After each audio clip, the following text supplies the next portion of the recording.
Good morning. My name is Charles Wagner. I am the founder of Gramazon.com. It is Friday, March 15th, 2024. Today is going to be the 28th episode in our testimony sharing series. I would like to talk about testimony advocacy. Imagine that you are somebody who's very passionate about the sharing of testimonies of what Jesus Christ has done in people's lives. And you share this passion with other believers in Jesus Christ. And I believe you're going to have one of two perspectives. You're either going to have the perspective that you will care first and foremost for your brothers and sisters in Christ who have testimonies to share, or you have a perspective where you care first and foremost about those who need to hear the testimonies. In the former case, your passion is for those who need to share their testimony.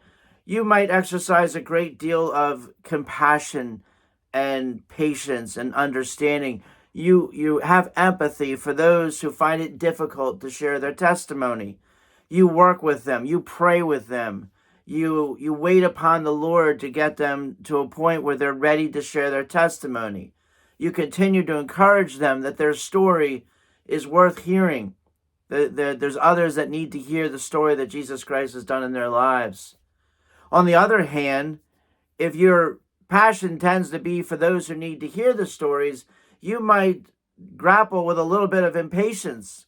Come on, people. Come on, brothers and sisters in Christ. Get your testimonies done. Get them out there, because there's people in our neighborhoods who are today despairing of life, and today they need to hear that Jesus Christ does rescue people. I was talking about this with some wonderful friends yesterday about this topic.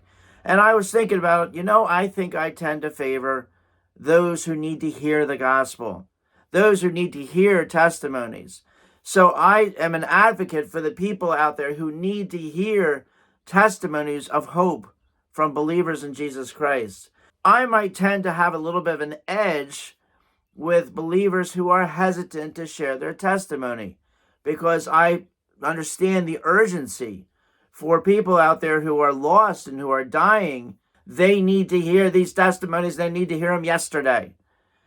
And so I just want you to know that all I do with Gramazon, there may be times when I come across a little edgy, and I'm pushing brothers and sisters in Christ to come on, get your testimonies out there, because my heart and my compassion is first and foremost for those who need to hear these stories. And there's urgency for them to hear these stories. Now, I love my brothers and sisters in Christ, and I want to be gentle and kind and patient, and to walk with them through the process of them preparing their testimonies. I just want to say that if you're passionate about testimony sharing, you're probably either going to take the side of other brothers and sisters in Christ who you lovingly want to see them be spiritually blessed by going through the process of preparing and sharing their testimony, or you're going to be on the side of those who really need to hear it. And you might want to come on, brothers and sisters in Christ, let's go. Let's get these testimonies out there.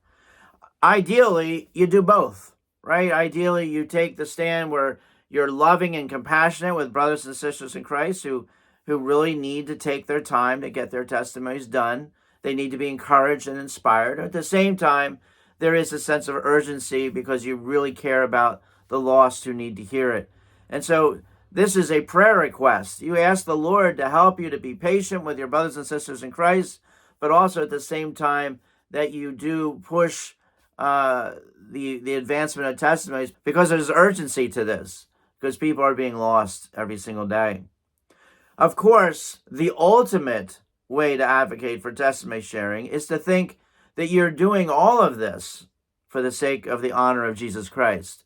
When you're asking your brothers and sisters in Christ to put together their testimonies to share them, you are doing so because you know that when they do, it gives honor and glory to Jesus Christ. And so as somebody who is a servant of the Lord, who's an ambassador for Christ, you want to firmly encourage your brothers and sisters in Christ to get their testimonies done, because that will honor Jesus Christ. At the same time, you want to get these testimonies out to those who do not believe in Jesus Christ so that they can have the hope of the gospel, so that their lives can be transformed by Jesus Christ. And when they come to faith in Christ, that also honors Jesus Christ. So whether or not you tend to have a empathy for your brothers and sisters in Christ who are hesitating to put their testimony together, or whether you have an urgency because of the lost that desperately need to hear these testimonies, either way, if your heart is that Jesus Christ, you want him glorified by testimony sharing, well, that's the ultimate way to be an advocate for testimony sharing, is to seek the honor of Jesus Christ. All right. I hope you have a really wonderful weekend, and God bless.